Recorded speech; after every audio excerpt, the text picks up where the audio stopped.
Tonight, a critical decision hangs over Europe, casting a long shadow across the continent's capitals and corridors of power. Germany is at a crossroads, facing a moment that could define its legacy for decades to come.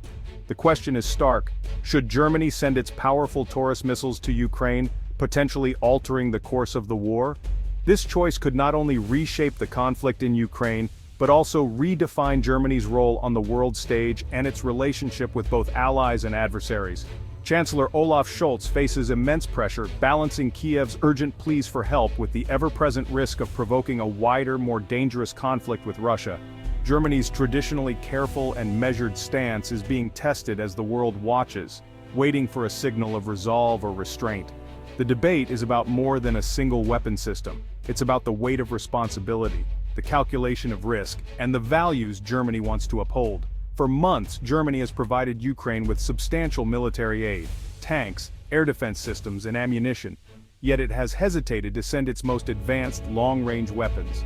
Berlin fears that providing missiles capable of striking deep inside Russian territory could be interpreted as a direct act of war, crossing a line that could trigger unpredictable consequences. This fear of escalation haunts every discussion, reminding leaders of the potential for a catastrophic confrontation between NATO and Russia, one that could spiral far beyond Ukraine's borders. Some German leaders now push for a more assertive, even aggressive approach, arguing that giving Ukraine the tools to win is the only way to secure a lasting peace and deter further Russian aggression. Others warn that if Germany won't send the missiles, it should at least help Ukraine build its own arsenal, highlighting the nation's internal struggle between caution and commitment. Germany is torn between its post-war pacifist traditions, which have shaped its identity for generations, and the harsh realities of a brutal conflict now raging on its doorstep. Allies urge Germany to step up and take a leading role, while Russia issues stark warnings, threatening severe consequences if the missiles are delivered. Every day of delay feels like a lifetime for those on Ukraine's front lines, where the stakes are measured in lives lost and territory gained or surrendered. The Taurus missile decision has become a symbol of the West's unity, resolve, and willingness to confront aggression, testing not just Germany, but the entire alliance. It's a defining moment, one with profound implications for European security, the future of NATO, and the ongoing war in Ukraine. The world waits for Germany's next move, knowing that whatever it decides will echo far beyond Berlin.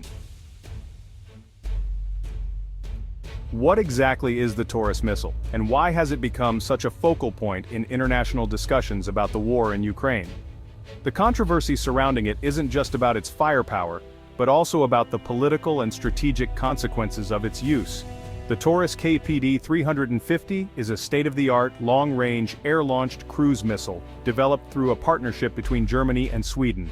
With a range of over 500 kilometers, it's designed to fly at low altitudes, slipping under enemy radar to deliver highly accurate strikes on fortified targets.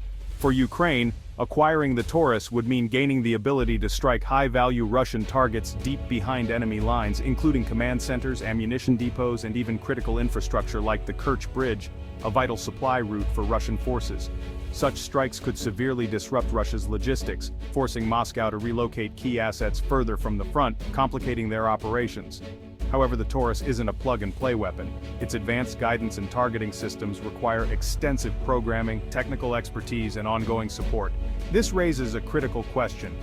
Would German soldiers or technicians need to be directly involved in its deployment? That's the red line Chancellor Scholz is wary of crossing, as it could be interpreted as direct German involvement in the conflict. The Taurus is more than just a piece of military hardware. It's a powerful political statement, symbolizing a new level of Western commitment.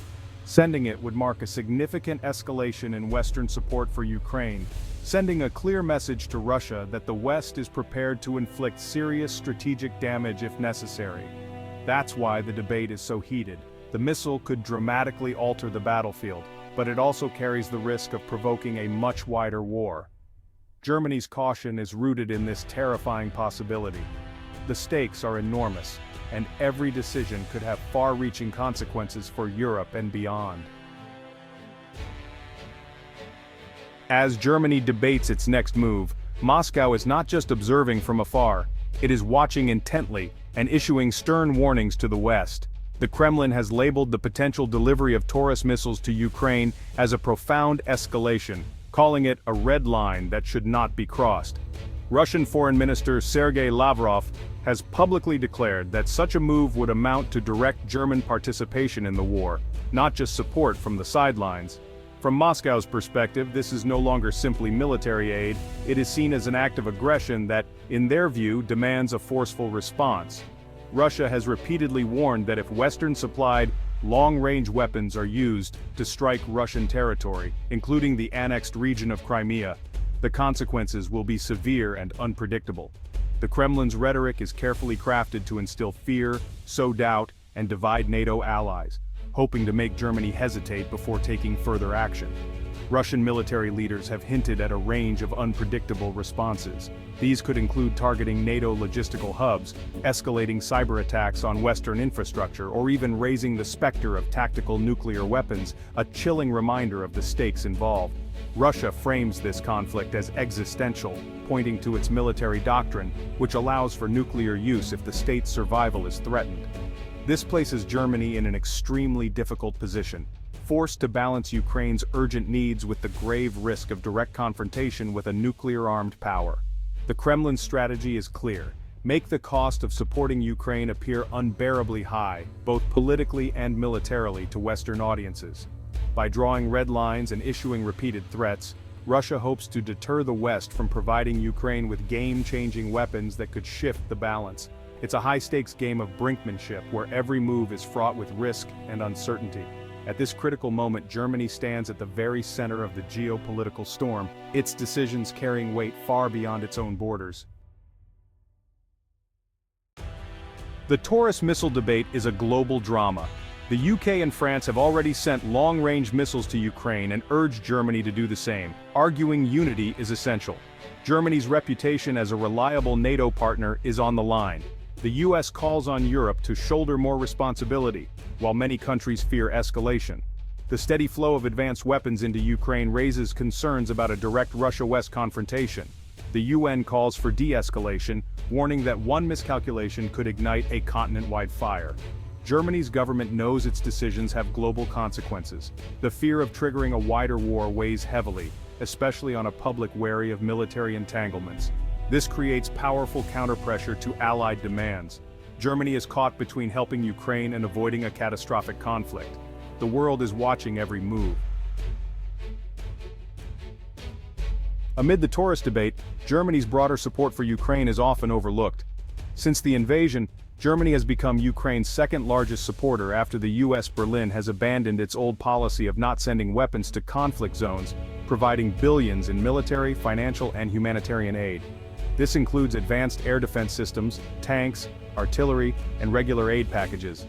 Germany is also building a military-industrial partnership with Ukraine, helping it produce weapons and ammunition domestically. The goal: make Ukraine more self-sufficient and less reliant on foreign aid. This context is crucial. Germany's hesitation is about escalation, not a lack of will to help. Its massive aid and new partnerships show a deep commitment to Ukraine's survival. The question now: will Germany take the final, most controversial step? The world waits for its answer. The Taurus decision has split Germany. Some politicians, including members of Scholz's coalition, demand the missiles be sent, arguing Germany has a moral duty to help Ukraine win. They see hesitation as weakness, sending the wrong signal to Putin. Others, including much of the public, fear escalation and recall the dark history of German weapons striking Russia. This anxiety puts Scholz in a bind, caught between assertive allies and a wary populace. Critics urge diplomacy over escalation, questioning whether more weapons are the answer. The internal battle ensures any decision will spark backlash. Scholz faces a defining test of leadership. Would Taurus missiles be a game-changer for Ukraine? Experts are divided. The missiles would let Ukraine strike deep behind Russian lines, potentially disrupting logistics and command centers. This could open opportunities for Ukrainian advances. But Russia has adapted, improving air defenses, dispersing assets, and using electronic warfare to counter missiles. Some Taurus would get through, but their overall impact might be less than hoped. Timing is crucial. Delays in delivery and training could mean the strategic window closes before the missiles arrive. The Taurus isn't a magic bullet. Its value depends on how it's used and what support accompanies it. It could force Russia to adjust, making operations more costly. but it's unlikely to end the war overnight. Victory will depend on tactics, logistics, morale, and sustained support. The Taurus is just one piece of a much larger puzzle. Germany's hesitation is rooted in history. The trauma of World War II and the memory of German aggression shape its modern identity. The idea of German missiles striking Russian territory is deeply troubling for many. After 1945, Germany embraced military restraint and diplomacy. The war in Ukraine has forced a dramatic rethinking, what Germans call the turning point. But changing national identity is slow and difficult. Russia exploits history, framing German weapons in Ukraine as betrayal. This adds another layer of complexity, making the Taurus decision feel momentous. Germany's leaders are haunted by the past as they weigh the future. The Taurus debate raises bigger questions about Europe's future. The war has triggered a wave of rearmament, with Germany investing billions to modernize its military. Some see this as necessary deterrence. Others fear a new arms race and call for diplomacy. Critics warn that more weapons could make peace harder to achieve. Voices for negotiation and common security persist, urging leaders to look beyond the battlefield. Germany's decision will signal what kind of Europe it envisions, one defined by military blocs or by efforts to rebuild trust and seek peace. The Taurus missile is more than a military choice, it's a reflection of this crossroads. As the world holds its breath, Germany's next move will echo far beyond its borders.